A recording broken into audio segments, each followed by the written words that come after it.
Muy bien, pues muy buenas tardes. Vamos a continuar con nuestro estudio cronológico. Lo dejamos el miércoles pasado, si no recuerdo mal, en el capítulo 15 del segundo libro de Reyes, después de haber hecho una incursión a estos profetas, Oseas y Amós, estos profetas del norte que estuvimos viendo.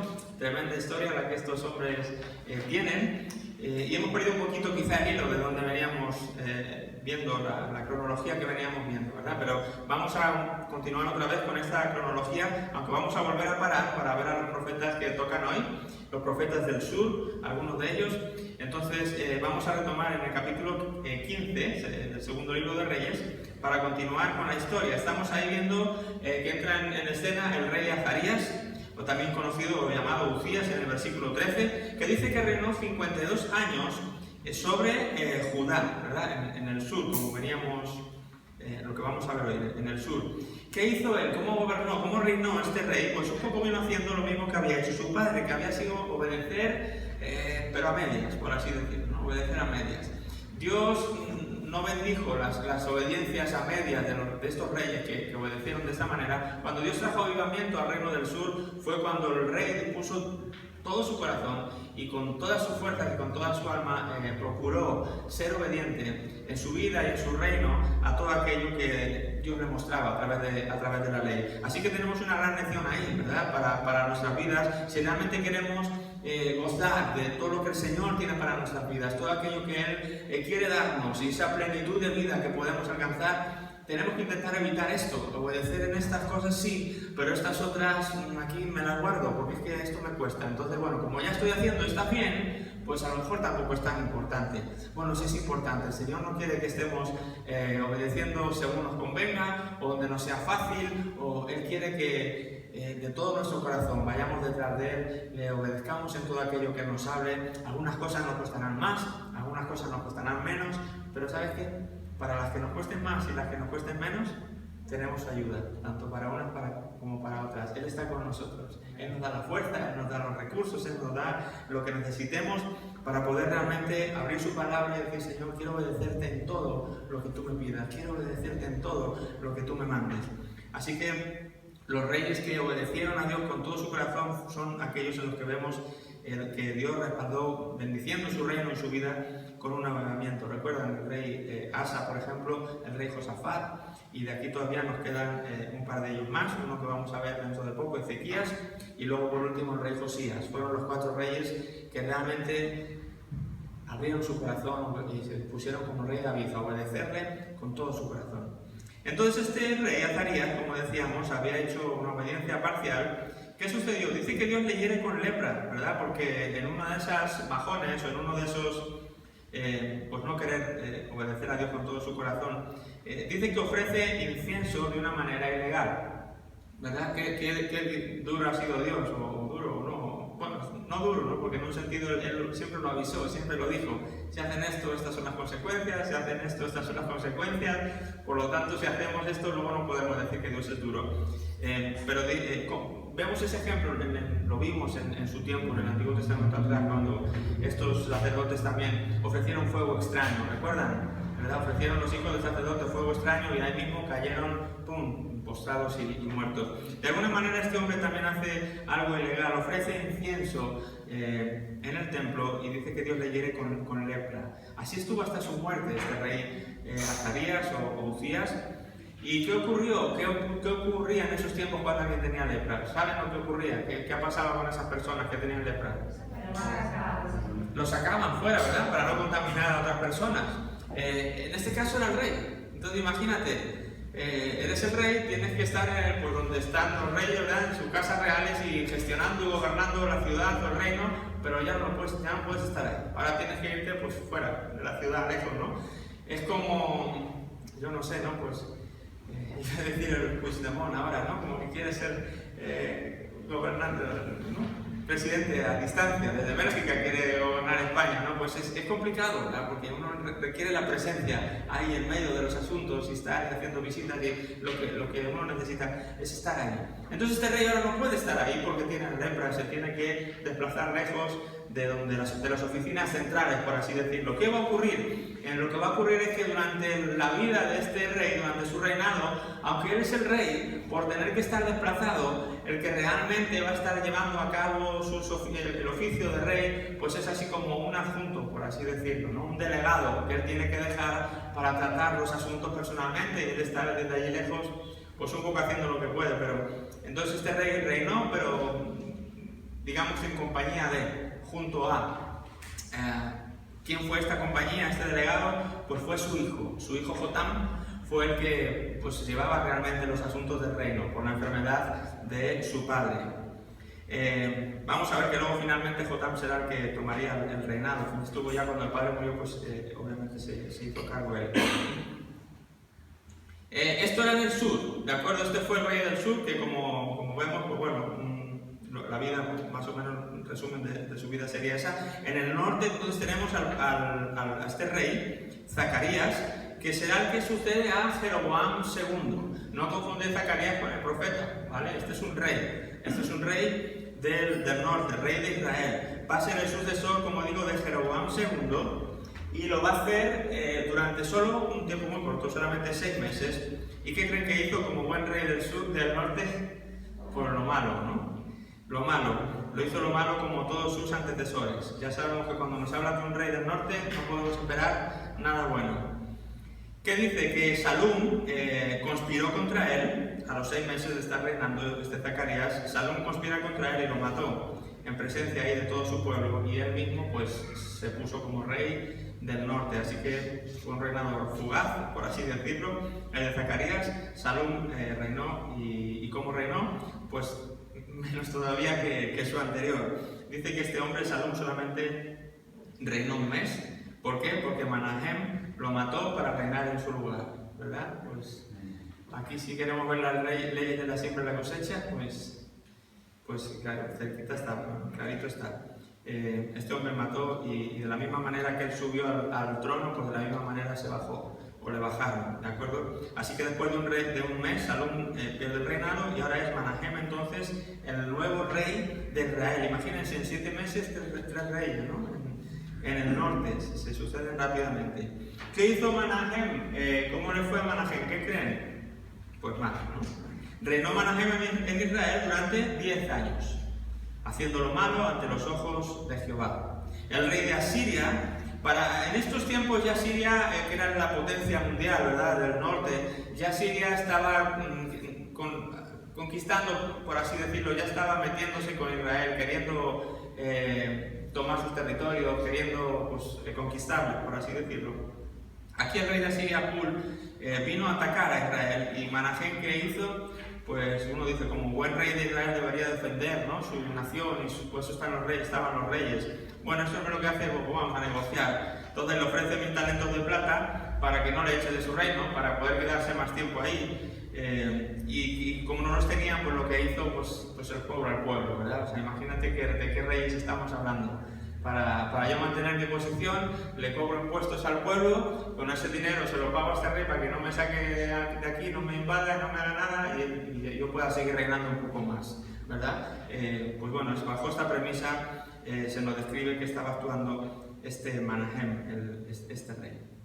Bueno, pues Pecaía, hijo de Manahem, reinaría en su lugar durante 2 años. ¿Qué hace? Pues hace lo malo como le hicieron sus antecesores, ¿de acuerdo? Así que pues otro rey que pasa sin pena ni gloria en estos 2 años. Después de Pecaía tenemos a Peca.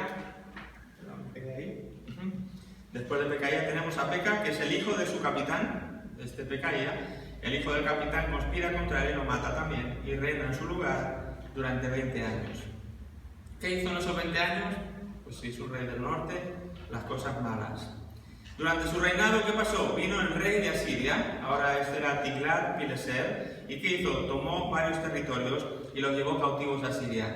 Ya se está empezando a producir, por los juicios que Dios ha estado pronunciando sobre Israel, ya se están empezando a producir, aunque a escala pequeña todavía, pues estos ataques, estas incursiones, y lo que en breve ya va a pasar, ¿no?, que va a desaparecer Israel. No fue una conquista total, la que experimentó Israel no fue una conquista de una sola vez, no bajó a Siria en una sola atacada y conquistó Israel y los llevó al exilio y ya está. Fueron así a base durante los años, ¿verdad? Fueron una incursión y en este caso este rey pues, conquistó varios territorios y ya se llevó a parte de Israel, aunque Israel seguía existiendo como nación, pero ya se habían llevado algunos territorios, algunos israelitas ya se los habían llevado a Siria, los habían sacado de allá. O sea, la conquista fue un poquito paulatina, la conquista fue poquito a poquito, ¿verdad? No fue de una sola vez, pero aquí ya se está empezando a consumar. Pues estos son los juicios que Dios había venido dando con Oseas, con Amós y con todos los profetas que él había estado mandando, ¿de acuerdo? Así que durante el reinado de Peca, cuando este hombre pues, ya se lleva varios territorios y cautivos a su nación. Después de este Peca hay otro rey que es Oseas, que no es el profeta Oseas, que es un rey, que es un hombre que conspira. De nuevo, vemos esto de la conspiración a lo largo del día, ¿verdad? ¿Cuántos de los reyes no murieron porque uno los mató? O sea, realmente no murieron de muerte natural, fue alguien que conspiró contra ellos, los mató para ponerse ellos a reinar.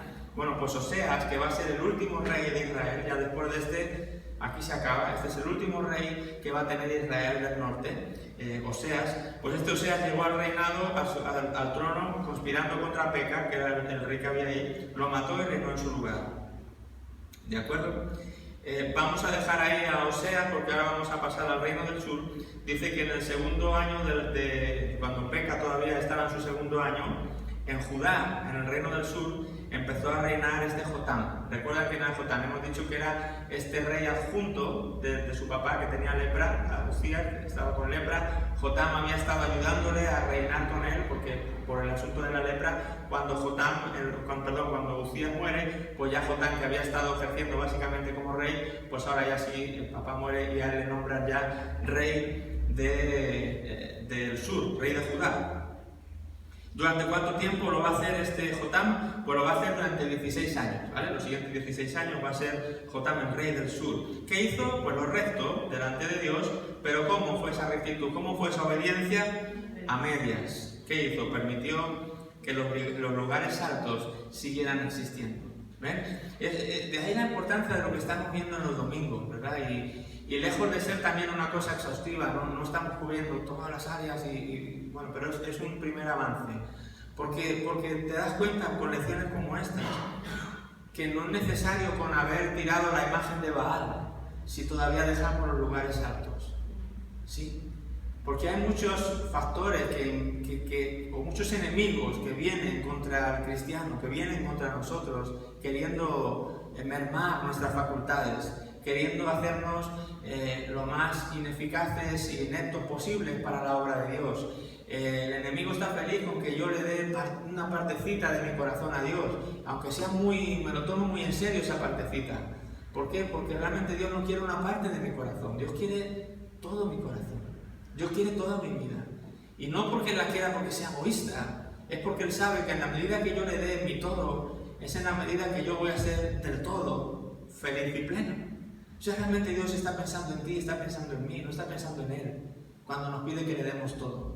No es un Dios así orgulloso y que le gusta ¿verdad? Altanero o que tiene vanagloria, que quiere que las criaturas solamente le adoren porque sí. Dios sabe eso y quiere eso porque sabe que es lo mejor que te puede pasar y lo mejor que me puede pasar. Él tiene sus mejores intereses, nuestros mejores intereses en mente. Cuando Él me dice, dame todo tu corazón. No me adores nada más que a mí, no adores a otra persona. No me des solo una parte de tu vida, dame toda tu vida. No me entregues solamente esta área para que te libere aquí, entrégame todas las áreas, porque yo te quiero hacer libre del todo. Sí, porque lo vemos aquí en los Reyes.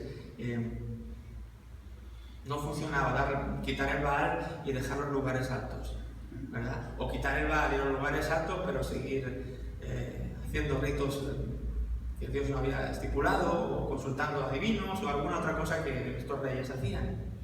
Dios quiere nuestro todo. ¿Por qué? Porque es lo mejor que nos puede pasar.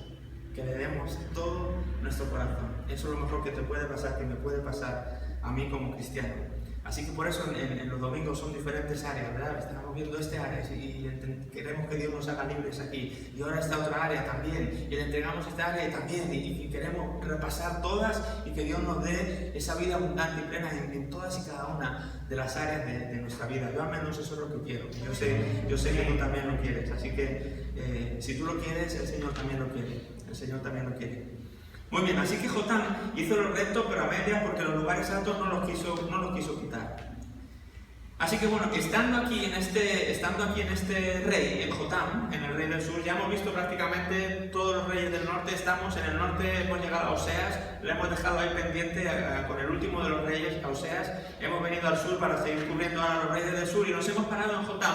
¿Por qué? Porque como hemos visto en esta tablita que yo les decía, o que les di para que tuvieran en sus manuales, llegando a este rey Jotam en el sur, Dios va a enviar de nuevo actividad profética. Dios va a enviar de nuevo a hombres que hablen la palabra de Dios al pueblo, porque lo tienen que escuchar, lo tienen que oír. Así que el primero de los profetas que vamos a ver, estamos más o menos en el año 750, 40 por ahí, antes de Cristo obviamente. En este año el primer profeta que tenemos es Isaías, ¿de acuerdo? Isaías, ¿lo tengo aquí ya? No, todavía no. Ahí está. Profeta Isaías, ¿de acuerdo? Habíamos visto hasta ahora, todos los profetas que hemos visto habían sido profetas menores, ¿de acuerdo? Profetas menores. Este es el primero de los profetas mayores que vamos a ver, como digo, ¿no? Y como he dicho ya, mayor no es porque ni fuera más anciano, ni porque fuera más importante, es solamente porque tiene mayor contenido su libro, más páginas en su libro, nada más. Es lo que le hace ser un profeta mayor, ¿de acuerdo? Ninguna otra cosa. Entonces vamos a ver Isaías, un profeta enviado al sur, de acuerdo, a Judá. Hasta ahora los que hemos visto han sido a otras naciones o al norte, pero ahora estamos viendo a Isaías enviado al reino de Judá. Y dice ahí el evangelista del Antiguo Testamento. Luego vamos a ver por qué algunos le llaman el evangelista del Antiguo Testamento. He dicho de nuevo antes, ¿no? del Antiguo Testamento. Bueno, el autor del libro de Isaías, ¿quién es? Pues Isaías es una persona original de Jerusalén y su nombre significa Jehová es salvación. Estaba casado con una profetisa. Buena cosa, si todavía puedes elegir, ¿verdad? Pues cásate con alguien que tenga tu ministerio, si es posible. Qué bonito cuando Dios pone a dos personas ahí y los une en el mismo ministerio, ¿verdad? Se complementan y sirviendo al Señor juntos, pues genial. Y si te toca eso, genial. Si no, no pasa nada, ¿verdad? Si no estás casado con alguien que está en tu ministerio, igual. Lo importante es que te cases con alguien que ame a Dios. Ese es eso es lo más grande. Ya después lo de los ministerios es secundario.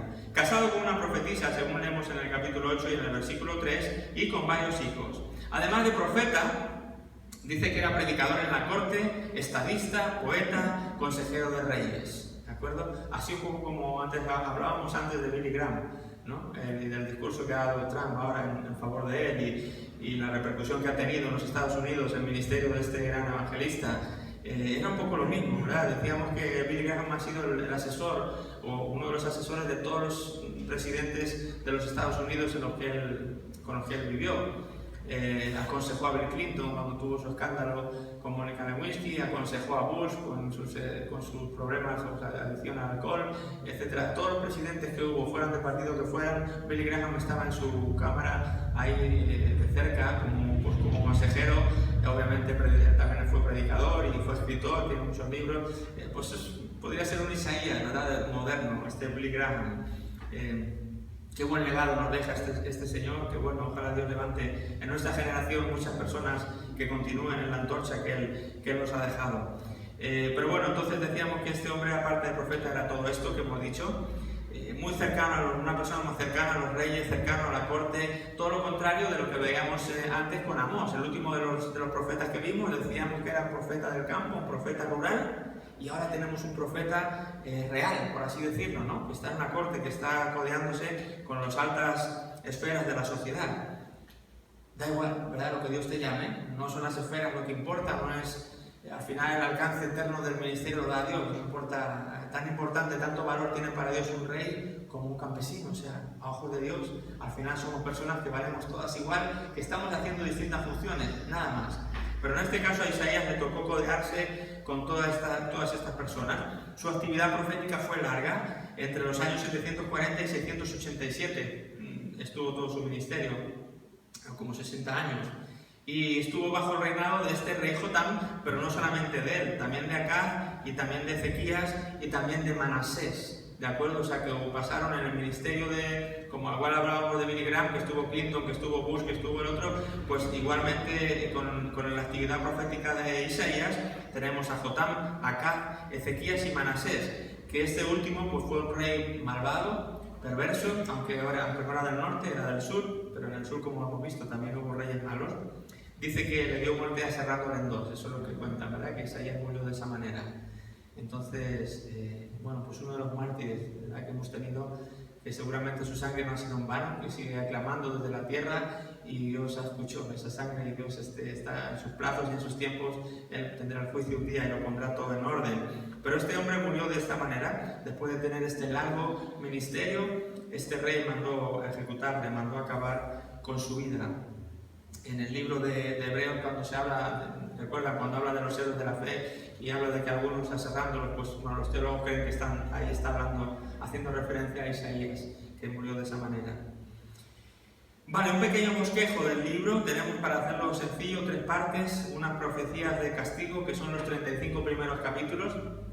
Isaías tiene 66 capítulos, igual que los libros de la Biblia. La Biblia tiene 66 libros, Isaías tiene 66 capítulos. Los 35 primeros están más o menos hablando de profecías de castigo, de todo lo que va a pasar si no cambian su conducta, etcétera, etcétera. Luego hay como un paréntesis histórico ahí del 36 al 39, y después del 40 al 66 pues está hablando un poco de las profecías de paz. Vamos a ver que este patrón ya lo hemos visto en los pocos profetas que hemos visto hasta ahora, pero este es un patrón en los mensajes proféticos que se repite una y otra vez. Es Dios declarando el juicio, diciendo por qué está ejecutando ese juicio, y siempre terminando con unas notas de misericordia, de ánimo, de esperanza, le sigo amando, no se va a quedar así la cosa, van a sufrir un tiempo, pero después van otra vez a levantarse, y al final yo voy a enviar al Mesías prometido, que pondrá todo en su sitio, y el reino final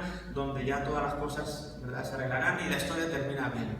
Este es un poco siempre el esquema que todos los profetas de Dios, sean mayores, sean menores, sean al norte, sean al sur, casi siempre siguen este guión. Profecías de castigo y luego al final pues paz o bendición o algo así. Muy bien, resumen de Isaías. Dios le encomienda anunciar el juicio que se avecinaba sobre Judá. Hemos dicho que es un profeta enviado al reino del sur. ¿Por qué? Por sus muchos pecados, y también por revelar para revelar la venida de el que llama el siervo de Jehová. Isaías usa mucho este término, el siervo de Jehová, para referirse a ese siervo con mayúsculas que tendríamos en Jesús. Isaías es uno de los más grandes reveladores de la verdad acerca de la persona, obra, ministerio o reino de ese Mesías venidero. Por eso muchos le consideran el evangelista del Antiguo Testamento, así como lo son Mateo, Marcos, Lucas y Juan, ¿verdad? Que hablan ellos principalmente pues, de la vida y obra de Jesús. Pues bueno, el que más habla de la vida y obra de Jesús, antes incluso de que Jesús viniera, pues es el profeta Isaías. En su libro encontramos un montón de referencias con detalles muy concretos de este Mesías o siervo sufriente que iba a venir y que iba a reinar y dónde iban a hacer y lo que iba a pasar, un montón de detalles, de sus huesos no iban a ser rotos y esto y lo otro, y un montón de detalles. 700 años atrás o antes de que Jesús viniera, Isaías estaba ya profetizando todas estas cosas pequeñas sobre este siervo que Dios un día iba a enviar. Mateo, Marcos, Lucas y Juan ya hablaron cuando ya vino el siervo, cuando ya después de venir y de que le pasara, pues ellos contaron su obra y su vida. Pero Isaías lo contó 700 años antes de que Jesús apareciera por la tierra. El énfasis principal de su mensaje y de su ministerio tiene que ver con el reino de Judá. En el capítulo 1 y en el versículo 1, al inicio del libro, dice: visión de Isaías, hijo de Amós, la cual vio acerca de Judá y Jerusalén, en días de Uzías, Jotam, Acaz y Ezequías, reyes de Judá, ¿verdad? En todo ese tiempo donde Isaías estuvo ahí hablando, y bueno, pues ahí él marca a quién le está hablando ya desde su inicio. Dice que, aunque está hablando del sur, y principalmente el mensaje suyo era para el sur, también algunas partes se aplicaban a Israel antes de ser conquistada. y una extensa sección dedicada a las naciones extranjeras. O sea, Isaías realmente no es exclusivo del sur, principalmente se centra en el sur, pero también tuvo mensajes para el norte antes de que desapareciera y también tuvo mensajes para otras naciones. Decir que fue en vida de Isaías, a Isaías le tocó en vida ver la desaparición del reino del norte.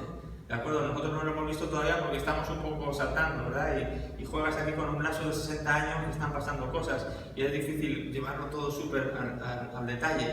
Pero en la vida de Isaías le tocó en vida ver cómo los asirios bajaban y conquistaban del todo Israel y se los llevaban cautivos y desaparecían las tribus del norte. A él le tocó él vivió en ese tiempo y le tocó verlo, por así decirlo. Pero antes de que eso sucediera, él incluso dio algunos mensajes a Israel, hablándole de que cambiaran, de que, ¿verdad?, se unió a otros profetas que habían hecho lo mismo antes que él. Pues bueno, no sirvió, no tuvo efecto en el pueblo, pero algunas partes de su mensaje también son para Israel, ¿vale? Del 13 al 27, en esas secciones donde vemos también que le habla a naciones distintas o fuera de Israel. Inició su ministerio cuando aún existían los dos reinos, como estaba diciendo, ¿verdad? Cuando él empieza todavía existen los dos reinos, pero durante su ministerio pues vio como los asirios se llevaban a Israel. Fue contemporáneo, ya hemos dicho, de Oseas y de Amós en el norte y de Miqueas en el sur. Fue de gran ayuda y aliento para el piadoso rey del sur, Ezequías. Recuerda que hemos dicho que Ezequías es uno de los 4 reyes considerados buenos reyes de Judá. Bueno, pues a Isaías le tocó vivir en el reinado de Ezequías y de hecho fue un apoyo para este rey y para que realmente el reino de Judá siguiera viviendo los 100 y pico años más que vivió. Una de las piezas clave para que no desapareciera junto con Israel fue el rey Ezequías, y Isaías, Miqueas y algunas personas que luego contaremos lo que hicieron para que Asiria no llegara, porque uno dice, pues si Asiria conquistó, ¿por qué conquistó solo Israel y no conquistó también Judá? Si es algo tan chiquitito y tan cercano. Bueno, pues luego hablaremos por qué. En cuanto a su mensaje, entonces, esto era un poco todo datos históricos para enclavar su ministerio y todo, pero en cuanto al mensaje que Isaías está dando, pues lo dividimos, como hemos dicho antes, en 3 partes, y estas partes hablan de lo siguiente. La primera hemos dicho que eran profecías de castigo, como casi siempre, o de juicio, ¿verdad? Como Dios hablaba. El profeta se dirige inicialmente a Judá y en él expone lo que el pueblo está haciendo mal. A ver, esto es lo que el Señor dice, vendrá juicio sobre ustedes. ¿Por qué? Porque están haciendo esto y esto. Y Isaías denuncia claramente lo que Judá estaba haciendo mal y lo que debían de cambiar y cómo deberían comportarse si querían evitar ese juicio. Siempre la receta era la misma. ¿Qué necesitaba el pueblo cuando lo está haciendo mal? Arrepentimiento. ¿Qué necesitamos tú y yo cuando lo hacemos mal? Arrepentimiento. Los métodos no cambian. ¿Verdad que vino Juan el Bautista predicando? Arrepentimiento. ¿Qué predicaron los apóstoles en el libro de Hechos? Al que quería acercarse a Dios, arrepentimiento. Sí, es la manera que Dios ha estipulado. Veo algo que estoy haciendo mal, lo identifico, lo reconozco, me arrepiento, pido perdón, me arrepiento, o sea, lo dejo de hacer. ¿Verdad? Y Dios dice, vamos, para adelante, aquí no ha pasado nada. ¿Sí? Es el método de Dios. Así que Isaías una vez más les está diciendo, por esto y por esto y por esto y por esto, vendrá un juicio sobre ustedes, a menos que se arrepientan. Así que si no quieren el juicio, por favor, arrepiéntanse.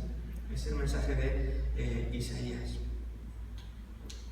Dice que si no lo hacen, lo que le va a ocurrir es lo mismo que pues le va a ocurrir al reino del norte, ¿verdad? Que va a ser la conquista, el exilio, igual que el norte lo estaba viviendo o estaba inminente a que le sucediera. Isaías le dice, no va a suceder lo mismo si no cambiamos aquí también. El profeta les avisa de que el tiempo para arrepentirse se está acabando, ¿verdad? No dura para siempre. Recuerdan los días de Noé, ¿verdad? Métanse al arca, métanse al arca, métanse al arca, métanse al arca. ¿Verdad? ¿Por qué? Porque el tiempo se acaba, hay premura. Hay veces que los profetas venían con premura porque sabían que el tiempo era X tiempo. Y fuera de ese tiempo ya no hay manera. Dice que cuando Dios cierra el arca, no lo cierra Noé, el arca se cierra porque Dios lo cierra. ¿Qué dice que sucede? Que entonces cuando empezó la lluvia, la gente a la que Noé les había gritado y les había dicho apresúrense, apresúrense, suban, suban, suban, y no habían querido, cuando vieron que la puerta se cierra, cuando vieron las nubes cerrarse, cuando vieron el agua precipitarse, llegaron, se acercaron, abran, abran, abran.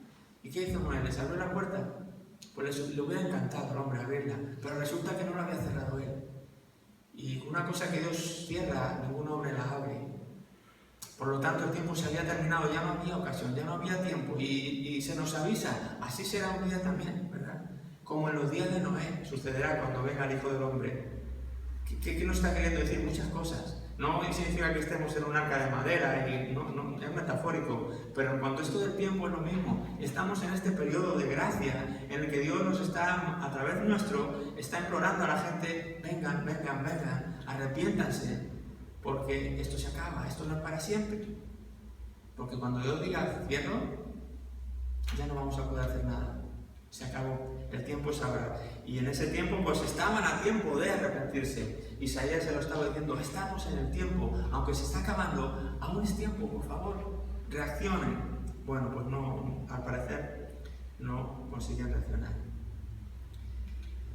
Si bien el pueblo de Judá no estaba participando tan intensamente en esa burda idolatría que se había apoderado del reino del norte, dice el profeta, condena su ruptura del pacto en multitud de formas y de pecados, entre los que destacan varios, y aquí Isaías se lo va a hacer ver, ¿verdad? Quizá la situación no era tan grave como había sido en el norte durante tantos años, pero se estaba apareciendo, estaba empezando a aparecer una a otra, y no quería que la cosa siguiera avanzando. Había rebeldía y había ingratitud en sus corazones, y en lo cual está expresado obviamente por sus muchos pecados. Obviamente cuando uno se rebela contra Dios y es ingrato, pues eso cuando uno peca, cuando uno peca de una manera deliberada y mantenida en el tiempo, lo que estamos expresando es rebeldía e ingratitud en nuestro corazón. Había también formalismo e hipocresía religiosa. Se seguían los rituales, a lo mejor se hacían, pues se iban al templo y hacían la liturgia, por así decirlo, las formas, mantenían las formas, pero lo que Dios quería no eran formas, era un cambio de corazón, ¿verdad? Y eso es lo que no había en Judá. Había solamente algo que desde fuera parecía: oye, mira esa gente que religiosa. Sí, mira esa gente, fíjate, debe ser creyente, porque mira todo lo que hacen. Tienen un templo ahí, y mira, la gente va y llevan corderos y los ofrecen. Uy, esta gente es muy religiosa. ¿Sí? No se trata de lo que estamos haciendo externamente. Isaías está denunciando, aunque hay un formalismo, una religiosidad aparente, es un mero formalismo. En su corazón no hay lo que debe haber, o no hay lo que debe corresponder al pueblo de Dios. Hay una hipocresía religiosa, porque están aparentando ser buen pueblo de Dios, que aparentemente vive bajo un pacto, cuando realmente no están viviendo bajo ese pacto. Lo han roto en muchas y diferentes maneras. Había falta de fruto espiritual también, y son cosas que Isaías denuncia durante su libro en diferentes formas. Estaban en un grave peligro espiritual porque vivían según lo externo de la ley, pero su corazón estaba lejos de Dios. Vamos al Nuevo Testamento, ¿y quién son? En el Nuevo Testamento, ¿quién estaba así como estaba el pueblo de Judá en este tiempo? ¿Quién se les ocurre? ¿Quién se les viene a mente? Los fariseos, ¿verdad? Los fariseos estaban volviendo a repetir todo esto que Isaías estaba condenando. Eran gente supuestamente muy religiosa, ¿verdad? Tenían toda la pinta, toda la apariencia, toda la vestidura, todas las tradiciones que tú quieras. Pero su corazón, Jesús les dijo, son sepulcros blanqueados. Por fuera parece blanco, pero lo que hay dentro es muerte, no hay vida en ustedes. No hay rectitud, no hay lo que tendría que haber en una persona supuestamente en pacto con Dios. No lo hay. Así que, bueno, la historia, como decimos siempre, ¿no? se repite. Esto es estar en peligro espiritual, Isaías lo denuncia.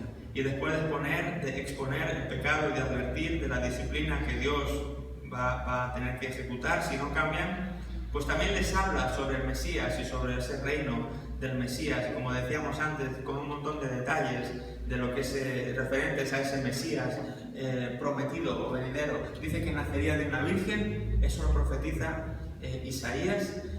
Habla de que sería Dios con un infinito poder y que sería eterno. En detalles que él estaba dando sobre este Mesías que un día llegaría. Habla también que sería del linaje de David, ¿verdad? Para ellos, para los judíos, muy importante los linajes, de dónde viene, de dónde no viene. Y estaba así profetizado que el Mesías que vendría un día tendría que venir o vendría del linaje de David. Por lo tanto, era tan importante esa línea que se mantenga, ¿no? Y como Dios la mantuvo durante todo el tiempo. También hablaba que sería lleno del Espíritu Santo. ¿De acuerdo? El Mesías. y que regiría también a las naciones. Son detalles muy concretos que Isaías avanza ya, repito, 700 y pico años. Se dice pronto, ¿verdad? 700 y pico años antes de que esto ocurriera. Y cómo luego ocurren, de manera certera, uno tras otro, tras otro, tras otro. Luego cuando la gente, no, eso se lo digo como argumentos para ustedes, porque yo sé que cuando salen ahí fuera y hablan con muchas personas y les hablan de este libro, o les dicen que ustedes leen este libro, o les ven con este libro en la mano, pues lo que van a decir es que este libro que es obsoleto, que no, ¿verdad? Que esto es una tontería, que esto es un libro más. Y pues es un buen argumento para que tú tengas, ¿verdad? Sí, es un libro más, pero sabes que hay cosas escritas de hace 700 años que se hablaron 700 años antes de que ocurrieran y se cumplieron así al pie de detalle. Y no una, ni dos, ni tres, muchas, ¿verdad? No será tan normal el libro cuando... No conozco yo muchos libros que me den esa precisión con 700 años de distancia y que se cumplan así al milímetro. Entonces, bueno, pues se lo dejas caer, así como para que de un libro más, de eso nada. Es un libro como no hay otro igual, como no hay otro igual. Y muchas veces este argumento de la profecía de Isaías ha sido un buen argumento, una buena defensa para defender las Escrituras ante la gente que no cree. Muy bien, Isaías también tuvo mensajes de condena para varias naciones extranjeras, como hemos dicho ya antes, lo cual debía servirle de recordatorio a los de Judá de que Dios no solamente era el Dios de Israel, para que no se les olvidara, ¿verdad? Que aunque era su pueblo y era su nación, Dios seguía siendo Dios de todas las naciones le pertenecen y todas las naciones son responsables delante de Él. Esto tenía un carácter inminente y también futuro, porque Dios en ese tiempo era el Dios de todas las naciones, pero en este tiempo Dios sigue siendo Dios de todas las naciones, y cuando Él venga reinará sobre todas las naciones, ¿verdad? El mundo le pertenece, todas las naciones le pertenecen. La más atea que tú quieras, la más perdida que tú quieras es del Señor, le pertenece al Señor. Un día van a tener que dar cuenta de todo lo que han hecho ahí y tendrán al final que postrarse y reconocer que Jesús es el Hijo de Dios, ¿verdad? Y que vendrá como Rey y que es el Rey de todas las naciones, no solamente el Rey de Israel. ¿Sí? Jesús no solamente es Rey de Israel, es Rey del universo, el Rey del mundo. Y en estos detalles Isaías se lo hace ver, ¿verdad? Al hablar a las otras naciones. No se crean que esto es una cosa nada más de aquí, de un pueblecito chiquito. El Rey nuestro, que va a venir, es también su reino. Y ustedes tienen que darle cuentas también, como vimos con Edom, así con otras muchas naciones. Muy bien, la parte primera entonces de Isaías trata sobre todo esto. Ahí el paréntesis de la historia, que comenta ahí en estos breves capítulos, dice que contiene algunos sucesos históricos de la vida de este rey piadoso, Ezequías, ¿verdad? Como dice que habla de que tuvo una grave enfermedad en el año 714 a.C. Él rogó, él le pidió a Dios que interviniese, y Dios respondió su oración y su ruego y le permitió recuperarse, sanar, seguir adelante y continuar con su reinado, ¿de acuerdo? Sí que son ahí entre profecía y palabras sobre las naciones y sobre el Mesías y sobre, de repente el libro de Isaías nos hace un hueco, un paréntesis y nos habla sobre, como si estuviéramos en el Segunda de Reyes, ¿verdad? Y hablando de la vida del rey, pues ahí en esos capítulos meten unos cuantos detalles sobre este rey. También narra la llegada del ejército asirio que tras conquistar a Samaria era la capital del norte, quisieron hacer lo mismo con Judá. Y aquí es donde yo les decía antes que gracias a Isaías y gracias al rey Ezequías no consiguieron hacerlo, ¿verdad? Habla de cómo el rey lo evitó haciéndoles frente a este gran ejército al no sucumbir a sus chantajes, y cómo Dios peleó por su pueblo y derrotó a 185.000, lo repito otra vez, 185.000 personas o soldados asirios en una noche, ¿sí? En una sola noche, por las oraciones de Ezequías, amparado por el consejo de Isaías, ¿sí? Resulta que este ejército, después de conquistar Samaria y todo el reino del norte y llevárselo cautivo, pues claro, siguieron para abajo, ¿verdad? Como se les estaba dando bien, bueno, ya que estamos, venga, 2 por 1, vamos a por los del sur también. Y sitiaron Jerusalén. El ejército asirio sitió la ciudad de Jerusalén, la rodearon. Ya saben que una de las estrategias de esos tiempos: sitias una ciudad, no pueden salir, no pueden entrar, se les acaban los alimentos, las provisiones, al final o pelean o se mueren de hambre, o era una manera de oprimir a las naciones o a las ciudades para luego derrotarlas. Entonces estos asirios ya habían llegado a Jerusalén y sitiaron toda la ciudad de Jerusalén. ¿verdad? Entonces Ezequías está ahí en medio y él es el rey, él tiene que ver qué hace. Isaías estaba el consejero, profeta de este buen rey, y tienen que hacer algo. Bueno, pues ellos empiezan y confían en el Señor. Ezequías les sale al encuentro, les hace frente y les dice: mire, pues ustedes serán un ejército muy poderoso, pero nosotros tenemos un Dios que es el Dios del universo, nuestro rey, nosotros confiamos en nuestro Dios. Y ahí empiezan a declarar su fe en el Señor. Y bueno, pues el otro, empieza a atemorizar a la ciudad.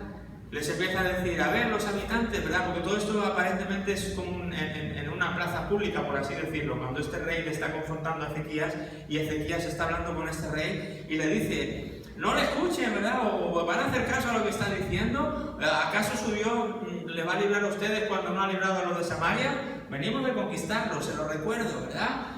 Lo que quiere este rey es que ustedes mueran también, no le hagan caso y vénganse conmigo. Y empezó a atemorizar a la ciudad, a atemorizar al pueblo para que se pusieran de su lado. Pero ahí Ezequías y Isaías y los piadosos del Señor y el remanente que el Señor siempre tiene, ellos estuvieron resistiendo este ataque, resistiendo estas mentiras, resistiendo el temor que estaba queriendo infundir en sus corazones este ejército asirio. Entonces, bueno, pues pelearon, clamaron, pidieron al Señor. ¿Y qué pasó? Pues cuando el Señor actúa, ¿no? Y él viene y dice que en una noche 185.000 personas o asirios fueron derrotados. Entonces estos, mira, se retiraron, los que quedaron volvieron para atrás, y Judá Jerusalén quedó tranquila. Yo digo que gracias a esta intervención es que ahora tenemos 115 años de historia más o menos, en el Reino del Sur, si no es por este rey, ¿verdad? ¿Ustedes creen que si no llega a estar este rey Ezequías, si hubiera estado cualquier otro, por ejemplo, el que le dio dinero, ¿no?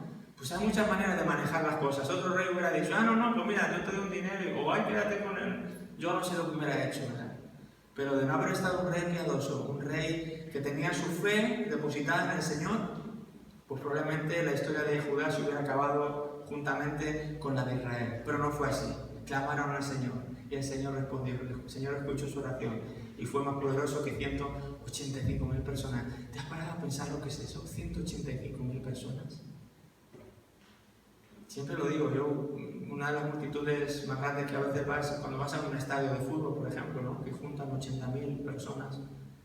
En el estadio del Real Madrid, 90.000 personas, 80.000. El de Barcelona, 100.000, 110 como mucho. Cuando tú sales fuera, cuando ese partido termina y sale toda la gente del estadio, hay gente por todos los lados, es una marabunta. O sea, ¿verdad? ¿Cómo haces frente tú a 90.000 personas? Pues imagínate que te tocara a ti solo contra todo un estadio. ¿Qué haces? ¿Qué haces si tienes un ejército así? Ahora dóblalo. Ahora pon 2 estadios de fútbol juntos. 180.000 personas que vengan contra ti, que sitien aquí nuestra ciudad y empiecen a atacar. Son mucha gente. Sin pensar que nuestro Dios es Dios. No le asusta 180.000 personas ni millones de personas, ya no le asusta nada, ¿verdad? Y si nosotros tenemos nuestra fe en Él, tampoco debería asustarnos nada. No nos debe asustar lo que nos puede hacer el hombre. Lo que nos debe asustar, ¿saben lo que es? El estar obedeciendo a medias, el estar viviendo un formalismo religioso. Eso te debe asustar, eso me debe asustar. Cuando tú te veas metido en un formalismo religioso, en una obediencia a medias, ponte a temblar. Pero cuando estés con el Señor y haya 200.000 personas delante de ti, tranquilo, eso no es nada, no temas, el Señor está contigo, ¿sí? El Señor está contigo. Muy bien, así que en este lapso de estos capítulos de Isaías, pues se nos mete todo este relato histórico que casi correspondería como que estuviera en el segundo libro de Reyes, ¿verdad? O Crónicas. Pero está aquí metido, en medio de las profecías de Isaías, tenemos este paréntesis, por así decirlo, histórico. No tengo aquí mi reloj, ¿me van a avisar del tiempo, por favor? Muy bien, gracias, Juanjo. Continuamos para terminar Isaías. La última parte entonces del libro, después de esos capítulos, ya hasta el final, hasta el 66, entonces tenemos la sección llamada Profecías de Paz. Como decimos, siempre los profetas terminan con: venga, ánimo, ¿verdad? Ánimo, que Dios sigue siendo bueno, Dios sigue siendo fiel, misericordioso. Aunque esta sección también contiene algunas palabras de juicio, principalmente trata sobre profecías de paz. donde Dios consuela al pueblo al recordarle algunas verdades importantes de su relación con Él y también de su carácter, ¿verdad? Para que no se nos olvide. Dios no solamente recuerda las condiciones del pacto, Dios no solamente quería decirle al pueblo, recuerden que si hacen esto y esto tienen bendiciones, recuerden que si hacen esto y en esto evitan el juicio. También Dios quiere, como sigue queriendo hoy, darse a conocer, que conozcamos cómo Él es, cómo es su carácter. ¿Por qué? Porque eso nos enamora. Cuando conocemos cómo es Dios y cómo Dios nos trata, eso nos derrite, ¿verdad? Entonces aquí Isaías está hablando ya no solamente de las bendiciones, de hacer las cosas bien, sino de, no olviden cómo es Dios, lo que ha hecho Dios por ustedes, cuál es su carácter, cómo siente por ustedes. Todo eso lo vamos a tener también en esta última parte del libro. Por ejemplo, él habla de que Dios es mayor y más poderoso que todo. No hay nada mayor que Él, no hay nada más poderoso que Él. A veces desfallecemos y cuando vienen los problemas de la vida y situaciones difíciles que nos toca a veces enfrentar, parece como si Dios se redujese y se empequeñeciese, por así decirlo, y vemos nuestro problema casi más grande que Dios. Y Isaías está recordándoles a este pueblo, aunque estamos en problemas, recuerden que Dios es más grande que todo. No hay nada mayor que Él, Él sigue siendo el más grande. Dios les va a dar un futuro espléndido. Ese es su carácter, eso es lo que Él quiere hacer con ustedes. Su futuro es bueno, aunque podamos pasar por tiempos difíciles, el futuro que aguarda a los hijos de Dios siempre es un futuro espléndido. Dios considera a Israel su propio pueblo y singular, no es un pueblo más. Isaías se lo recuerda, ustedes no son un pueblo más. Aunque Él ama a todas las naciones, ustedes son su especial tesoro, ustedes son su especial nación, particular, singular, concreta, con un llamado específico. No lo olviden, recuérdenlo. Y Dios finalmente los va a redimir. No van a quedar así, no se preocupen, a pesar de todo el juicio que ha declarado y de todas las cosas malas que ha hablado en su primera parte del libro, les quiere dejar con este buen sabor de boca de que finalmente Él va a redimir. Y si no en ese tiempo, pues en el final de los tiempos, Dios redime a todas las naciones, ¿verdad? Así que ese es el mensaje final de Isaías. Otro énfasis de esta sección última está en lo que Isaías llama, lo que hemos dicho antes, el siervo de Jehová, siendo una alusión triple a Israel como nación, ¿verdad? Se está refiriendo a Israel como el siervo de Jehová.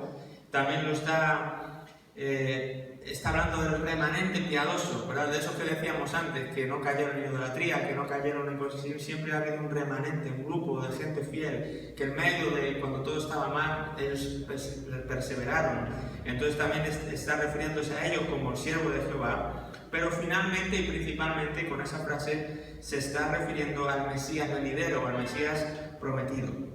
Porque Jesús cumple con esta descripción cuando Él viene a servir, y lo pongo con mayúsculas, cuando viene a servir a Dios, llevando a cabo esa obra de redención, esa redención de la que Isaías les estaba hablando. Jesús viene y la cumple en la cruz, le da cumplimiento en la cruz, ¿verdad? Y ya cuando vengan en la restauración de los tiempos, pues ahí será donde ya finalmente la cumpla ahora sí de todas, ¿no?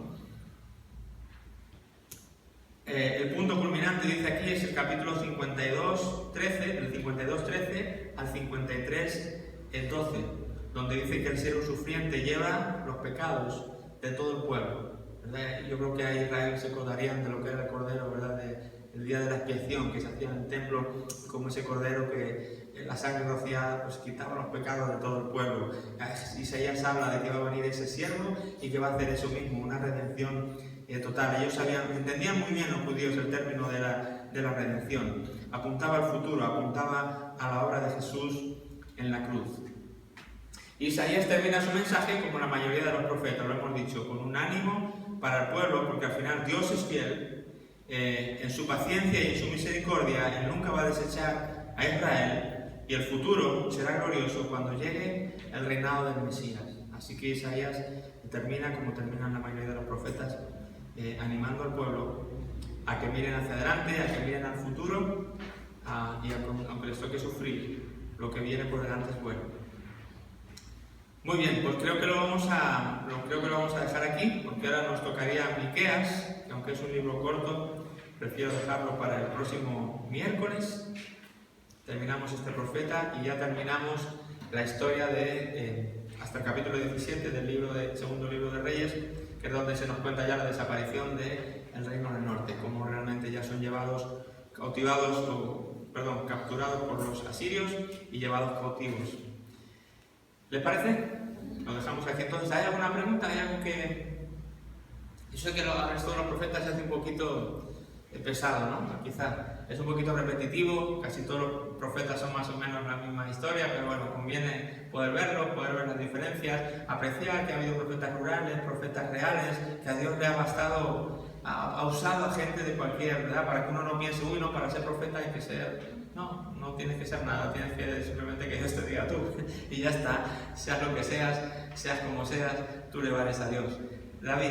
El libro de Isaías es de los profetas mayores, ¿no? Sí. Es el que describe con mejor exactitud la llegada del Señor, ¿no? Sí. Sí, el que tiene más detalles proféticos, como hemos visto, de lo que iba a ser Jesús, exacto. Y es uno de los 4 mayores, Isaías, Jeremías, Ezequiel y Daniel, son los 4 profetas grandes. Vamos a ver todavía Jeremías antes de que termine, digamos, el exilio, por así decirlo, de Judá. Y luego tenemos a Ezequiel y Daniel, que los veremos ya en la época del exilio y post-exilio. Atrás, otra pregunta. ¿Es él que ve el Señor pone una brasa en su boca? Sí, sí. ¿Es só a partir de ahí que él empieza la profecía o él profetiza en No, él profetiza mucho tiempo, son muchos años, pero si él habla es un buen punto. Isaías habla en su libro de esta visión que él tiene, ¿no? Y yo creo que es una cosa, es una experiencia como la de Pablo, ¿no? Cuando cae en el camino de Damasco, son momentos en los que cuando el hombre contempla muy de cerca la presencia de Dios, el rostro de Dios, son los momentos en los que se rompen las excusas, se rompen los argumentos, se rompen los problemas, se rompe todo en ese momento. Isaías, como responde a esa visión, es: heme aquí, envíame a mí, ¿verdad? Es como, me voy a morir, o sea, yo he visto a Dios, me muero, o sea, yo ya no, pero si sigo vivo, Señor, aquí estoy, ya no tengo ninguna excusa. Pablo hizo lo mismo: Señor, ¿quién eres? ¿Qué quieres que yo haga? Aquí estoy. Se le acabaron las excusas, se le acabaron los argumentos, se le acabaron los peros, ¿verdad? Cuando uno tiene ese encuentro tan cercano con Dios. Y es por eso que esto no es una religión, que esto es una relación. Y cuanto más nos acerquemos a Él, más fácil, por así decirlo, es seguirle y servirle. Porque en esa intimidad que conseguimos desarrollar con el Señor, se caen todas esas excusas que a veces son eso, excusas humanas que ponemos para no afrontar nuestros temores, para no afrontar aquellas cosas que sabemos que tenemos que cambiar, pero no encontramos la fuerza ni el valor para cambiarlas, y nos amparamos bajo todo un escudo de eso, de excusas, de argumentos, de no puedo, de me falta tiempo, mi familia espera que, como con Jesús, Señor, espera que primero entierre, Señor, espera que ahora tenga una boda, Señor, mi padre, que... Y Jesús dijo, pues es que esto es así. Pero mucho de la respuesta que le damos al Señor depende de la intimidad que tengamos con Él. Y lo que vemos en Isaías y en otros profetas y en otros siervos de Dios es que cuando esas personas tuvieron una intimidad estrecha con el Señor, su vida fue otra. Su vida fue otra, ¿no? Ya, estaban vendidos para el Señor, ya, aquí estoy. Si hay que morir encerrado, se muere. No pasa nada. Como Pablo, si me tienen que matar, aquí estoy, boca abajo me crucifican, por favor no me crucifiquen como a Él, boca abajo, que no soy digno de morir como Él, y aquí estoy, ¿verdad? O a veces, ¿no te has parado a pensar? Yo a veces me he parado en mi vida como cristiano muchas veces a decir, Señor, si a mí me toca enfrentar una cosa así, yo no sé si voy a poder. Si a mí me dijeran, pues ahora, no sé, una situación crítica de estas que vemos, yo muchas veces me ha entrado como el temor ese humano a decir, Señor, yo no voy a poder. Pero es que la única manera de combatir eso es acercándonos más a Él. Porque en la medida que podamos estrechar la distancia que hay o disminuir la distancia que hay entre Él y nosotros, es que vamos a encontrar esa fuerza en nosotros para poder hacer eso y lo que sea. Por eso nuestro anhelo debe ser ese, como decía Pablo, Señor, quiero, a fin de conocerte, quiero conocerte más. Porque en el conocimiento de Él, y no en el conocimiento teórico, sino en el conocimiento práctico, íntimo, es cuando uno encuentra fuerza para hacer cosas impensables, ¿no? Y toda esa lista de Hebreos 11, pues yo creo que son gente que vivió esa cercanía, esa intimidad con el Señor. Por eso es tan importante, cuando decimos, lee tu Biblia, ora, busca ratos a solas con el Señor, ora, no es por ser religioso, no es por tener un formalismo religioso que Israel y Judá no le valieron para nada. Es porque en esos tiempos es la única manera en la que yo puedo desarrollar mayor cercanía con Él, mayor intimidad. Y de esa relación y cercanía es donde luego yo soy capaz de servirle, de hacer frente a cosas que sin Él sería difícil o imposible, etcétera, etcétera. Pero sí fue Él el que tuvo esta experiencia, esta visión, que le transformó y le cambió para siempre. Por aquí había otra mano. Bueno, el profeta Isaías, ahorita que hablamos de él, hay un capítulo, o la mitad del capítulo, creo que es el 41, que a mí me encanta, se llama El incomparable Dios de Israel. Y los últimos versículos, me acuerdo ahorita, como dice Salva, entiendo con lo que hablamos ahorita, como Dios lo usó tanto, porque me acuerdo, a ver, no sé si me acuerdo, dice, él saca de cuentas su ejército, todas llaman por su nombre, ninguna faltará. Tal es la grandeza de su fuerza y el poder de su dominio. Porque dices, oh Jacob, y hablas tú, Israel. Mi camino está escondido de Jehová, y de mi Dios pasó mi juicio. No has sabido, no has oído que el Dios eterno es Jehová, el cual creó los confines de la tierra. No desfallece ni se fatiga con cansancio, en su entendimiento no hay quien lo alcance. Él da esfuerzo al cansado y multiplica las fuerzas al que ya no tiene ninguna. Los muchachos se fatigan y se cansan, los jóvenes flaquean y caen. A los que esperan en Jehová tendrán nuevas fuerzas. Y ahora que lo veo, está en esos versículos o en esa parte de las profecías de paz. Y me encanta, o sea, me además la mente y como lo que veíamos, que Isaías como lo usó Dios y cómo llegó a aceptar que digo, Dios mío, y murió acerrado. O sea, el conocimiento, el Dios lo usó tal y la muerte que tuvo, pero sin embargo Dios le reveló tantas cosas y él... Tremendo. Tremendo. Es un libro muy bonito, ¿verdad? Para leer, aunque sea largo, pero merece la pena. Hay versículos, cantidad de versículos, como muchos los que ha recitado ella y otros muchos que han sido de ánimo para, ¿verdad? Cuando a veces yo veo que los cristianos recitamos partes o versículos que están en nuestro corazón, que nos han servido, que nos han ayudado en nuestra vida, muchos de ellos son de Isaías, si se dan cuenta. Muchos de ellos son de Isaías. Entonces es un libro que merece mucho la pena, que tiene promesas tremendas, ¿verdad? Que nos da un conocimiento muy cercano de ese Jesús. Aquí está también Isaías donde nos habla, ¿no? Lo que llevó, cómo sufrió Jesús, ¿verdad? La muerte que sufrió Él y cómo fue herido por nuestras rebeliones, morido por nuestros pecados, y el castigo de la paz fue sobre Él, por su llaga fuimos nosotros sanados. Todo eso, ¿no? De cómo el cordero que iba a ir a morir y no abriría de su boca.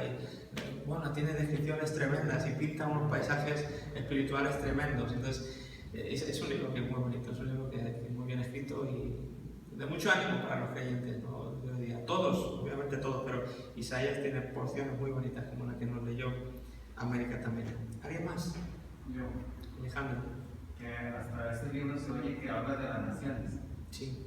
Y entonces, digo yo, que bueno, mandaba a profetizar a Israel y a eso.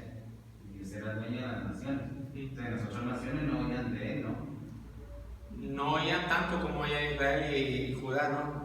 Sí oían, porque, o sea, que no esté escrito, que no tenga mensajes o libros concretos para ellos, no significa que no oyeran de Dios. En esos tiempos ellos sabían quién era Dios. Desde siempre las naciones han sabido quién era Dios.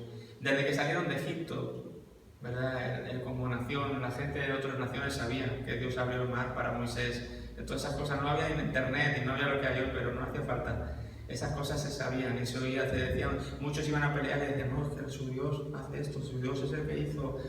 Eran cosas que se sabían, a Dios le ha conocido, todas las naciones le han conocido. Lo que pasa es que ninguna entró en pacto como entró Israel con ese Dios. Pero los hechos de Dios, y claro que los conocían. Y puntualmente algunos profetas incluso les dieron mensajes como Edom o como a Nínive, como que es Asiria. Dios les dio mensajes concretos también a ellos. Pero aunque no tuvieran mensajes concretos, las naciones de alrededor conocían quién era Jehová, quién era ese Dios de los israelitas, etcétera, etcétera. Se sabía. El conocimiento de Dios es más allá de las naciones, es una conciencia que ha puesto en los hombres y la gente sabe que hay un Dios ahí arriba. Otra cosa es que lo quieran reconocer, pero las naciones saben de dónde venimos, qué ha pasado aquí, por qué estamos aquí. La gente tiene un ligero conocimiento, pero es más fácil poner el pie en el agujero y fingir que no está debajo. Eso es lo que hacen, pero sí está. Muy bien, ¿alguien más? Muy bien, bueno, vamos a despedirnos.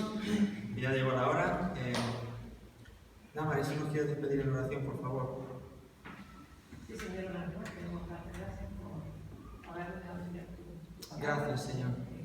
Porque a veces nos parece pasajes así más difíciles de leer, pero podemos ver también tu mano, Señor, guiando, a tu mano enseñando. Sí, Señor. También como lecciones para nuestra vida, ayúdanos para Sí, Señor. aprender, Señor, de todos estos reyes, Señor, que por dejarte a ti, pues, no solo fracasar a ellos como reyes, sino también llevarlo al pueblo, Señor, no se tratamos. Queremos tenemos la luz de tu palabra, tenemos el Espíritu Santo, Señor, pido que tú nos enseñes, que hables con cada uno de nosotros de forma personal, de manera que sepamos obedecer tu palabra, Señor, obedecer tus enseñanzas y caminar de victoria, Señor, que tú la tienes preparada para nosotros. Así que muchas gracias por nuestra enseñanza, también te pido que tú nos guardes ahora para que estamos en hogares. Sí, Señor. Y también te pido por los hermanos que se nos venir y no estar con nosotros. Sí, Señor, guárdales, Señor. Gracias, en el nombre de Jesús. Amén. Gracias, amén. Muy bien, pues estamos despedidos.